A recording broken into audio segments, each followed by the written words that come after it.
રેખા રાઠોડ. મારો આજનો વિષય છે 5 થી 6 વર્ષના બાળકના મનોવલણનો અભ્યાસ.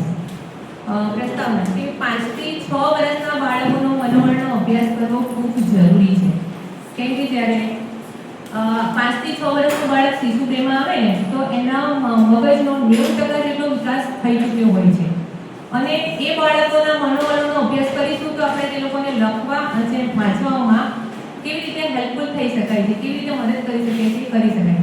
અને મનોવલણના અભ્યાસના પાસાઓ જણાવો તો શારીરિક મનોવલણ કે દોડવું, કૂદવું, વાત કરવી, રમવું, લસરપટ્ટી કરવી, હિંચકા ખાવા જેવું.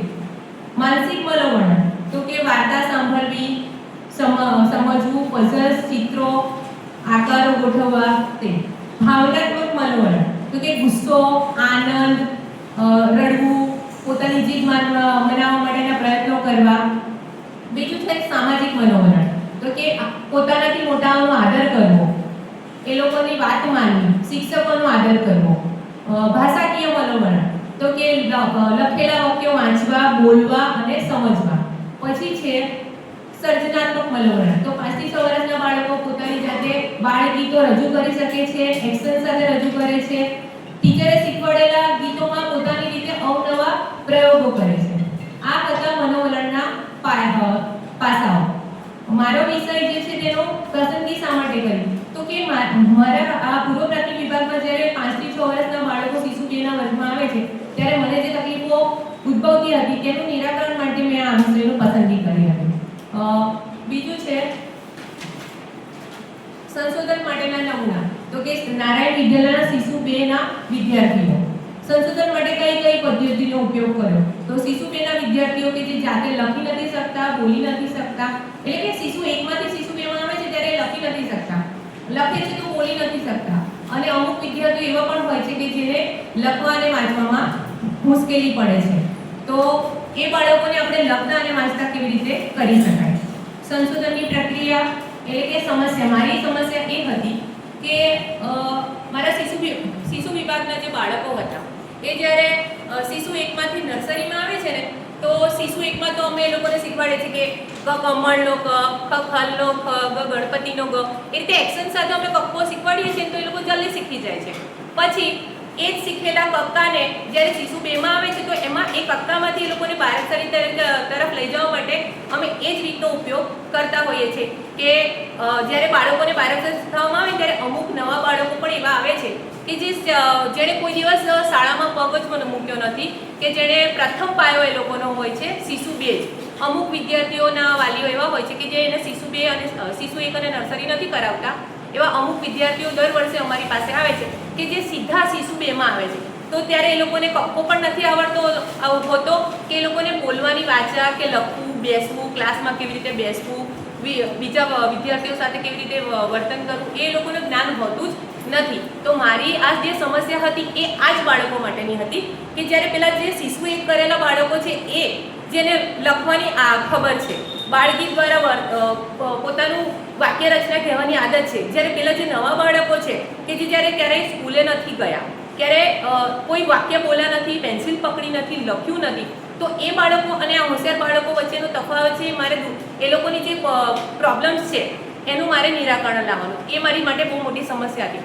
એવા 2-3 બાળકો તો એવા પણ આવેલા હતા, દર વર્ષે આવે જ છે અમારી પાસે શિશુ 2 માં કે જે પેન્સિલ પણ નથી પકડી શકતા, લખી પણ નથી શકતા અને બોલી પણ નથી શકતા. તો એ બાળકોને મારે પેલા જે હોશિયાર બાળકો છે જે લખતા શીખી રહ્યા છે એમની સાથે મારે એ લોકોને કેવી રીતે ટ્રેન કરવા, એ લોકોને કેવી રીતે શીખવાડવું. તો શરૂઆત તો અમે શિશુ 2 માં એ રીતે કરીએ કે જ્યારે બાળકો આવે અને લખવાનું ચાલુ કરીએ તો અમે બારાક્ષરી ડાયરેક્ટ લખવાનું ચાલુ ના કરીએ, કે એ લોકોને બારાક્ષરી એક્શન સાથે શીખવાડીએ કે કને કઈ નહીં ક, કને કાનો કા, કને રસ્વઈ કી, કને દીર્ઘઈ કી, કને રસ્વવાળું કુ, કને દીર્ઘવાળું કુ, કને એક માત્ર કે, કને બે માત્ર કે, કને કાનો માત્ર કો, કને કાનો બે માત્ર કઉ, કને માથે મીંડું કમ, કને બે મીંડા કહ. આ રીતે એ લોકોને મગજમાં બેસે કે જે કક્કો અમે શીખ્યા એમાં બારાક્ષરીમાં જ્યારે એક જોડવામાં આવે છે તો એનો મતલબ કેવી રીતનો થાય છે એ બોલ્યા, બીજ સાથે એ લોકોએ સરખાવ્યું અને પછી જ્યારે એ લોકોને જ્યારે લખાવીએ ને તો એ લોકોને પેલું યાદ આવે કે ટીચરે ગોખાવ્યું હતું ને તો એ લોકો તો લખતા થઈ જાય છે, પણ જે પેલા નવા બાળકો હોય છે એ લોકોને શીખવાડવા માટે અમારે આ રીતે અલગ અલગ બાળગીત અને વાર્તાઓની પદ્ધતિનો ઉપયોગ કરવામાં આવે છે. કસોટી દ્વારા અમે ચકાસણી કરી કે જે બાળકો નથી લખતા ને, તો સ્ટાર્ટિંગથી જો જ્યારે એડમિશન આવે અને નવા બાળકો જે 2-3 એવા આવે છે કે જે શરૂઆત છે એ લોકો માટે, એમના વાલીઓનો કોન્ટેક્ટ કરવો અને પછી વારાફરતી એ લોકોની સાથે મળતી રહું કે તમે આ જ્યારે લખતા નથી શીખ્યા તો થોડું અહીંયા શિક્ષકે અલગથી ટાઈમ આપીને એને લખતા શીખવાડે છે અને એ જ પ્રમાણે વાલી પણ એની સાથે ઘરે અલગ કલાકનો ટાઈમ આપી અને એને લખાવે છે. એક બાળક એવું છે સર કે જેણે પેન્સિલ સુદ્ધા નથી પકડી, એને પેન્સિલ કેમ પકડવી એ પણ નથી ખબર. તો એ મારા માટે સૌથી મોટું કસોટી હતી કે મારે એને લખતા શીખવાડવું. તો શરૂઆતમાં તો 15 દિવસ તો અમારે બધા ટીચરો એની પાછળ ધ્યાન રાખતા કે એ આવ્યો છે, રડે છે તો એને ચૂપ કરાવવાનું, અઠવાડિયું એને રડાવવાનું બંધ કરાવવાનું, પછી અઠવાડિયું એને પેન્સિલ પકડતા શીખવાડવાનું. અને મારા સપોર્ટમાં મારા શિક્ષક, મારો સ્ટાફ એવો હતો કે દરેક વારાફરતી એના ક્લાસમાં એને લઈ જાય કે એને નર્સરીનો પણ અનુભવ થાય, એને શિશુ 1નો પણ અનુભવ થાય અને એને શિશુ 2માં આપણે લખતા શીખવાડવાનું છે. અત્યારે એ બાળક સર એ રીતનું છે કે આખો કક્કો જે એને શિશુ 1 અને નર્સરીમાં શીખવું જોઈતું હતું એ આખું એક્શન સાથે કરીને બતાવે છે, બોલે છે. એનો હું એક તમને વિડીયો દર્શાવીશ.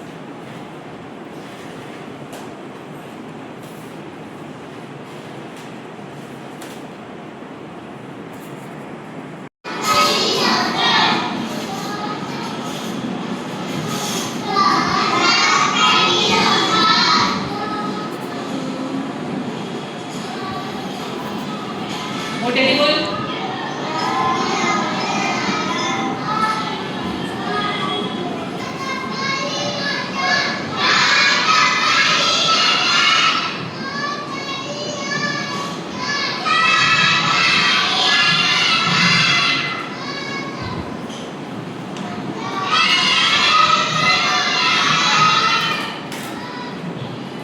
ઢગલા.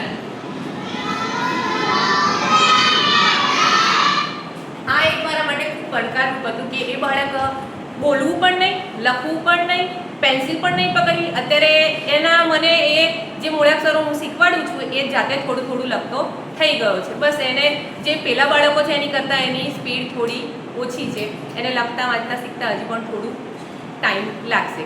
પછી બીજું એક મારો એ રીતનું હતું કે એક બાળક એવું છે કે જેને બીજી સ્કૂલોમાંથી એવું કહી દેવામાં આવ્યું કે આ બોલતું નથી, એને કશું આવડતું નથી અને એનું ત્યાંથી એડમિશન રદ થઈ ગયું.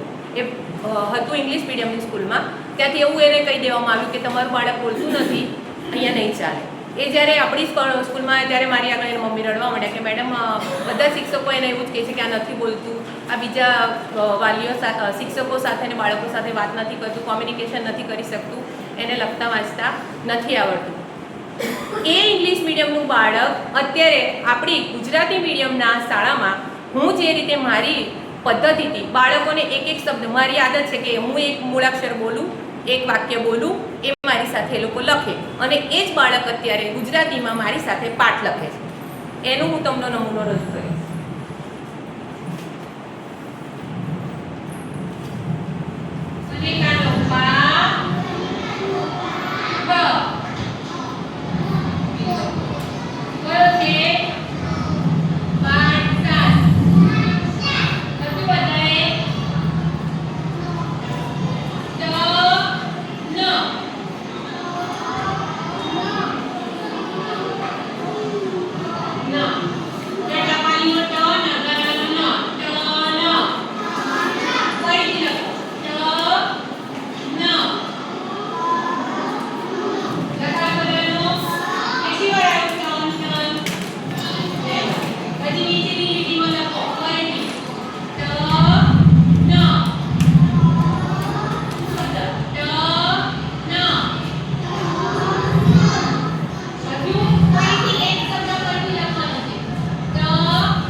મારી ફર્સ્ટ બેન્ચીસ પર બેઠેલા બાળકો એવા જ કે જેને લખતા વાંચતા નથી ઓછું આવડે છે, નથી લખી શકતા. એ લોકોને હું એક એક શબ્દ, એક એક વાક્ય હું બોલું અને તમે લખો. હું દરેક મૂળાક્ષર, દરેક વાક્ય બાળકોને બોલીને સમજાવીને આ પહેલી બેન્ચીસમાં બેઠેલા જે બે બાળકો છે એ બંને એવા જ છે. એક ગામથી આવેલું છે અને એક આ કે જેને બીજી સ્કૂલમાંથી એવું કહી દેવામાં આવ્યું કે તને લખા. હવે એ જ ઇંગ્લિશ મીડિયમનું ABCD શીખેલું બાળક અત્યારે પાઠ લખે છે, મૂળાક્ષરો લખે છે. હા, થોડું ઘણું એને લખવામાં થોડી તકલીફ પડે છે, પણ હું જ્યારે બોલીને લખાવું છું ત્યારે પરફેક્ટલી લખે છે.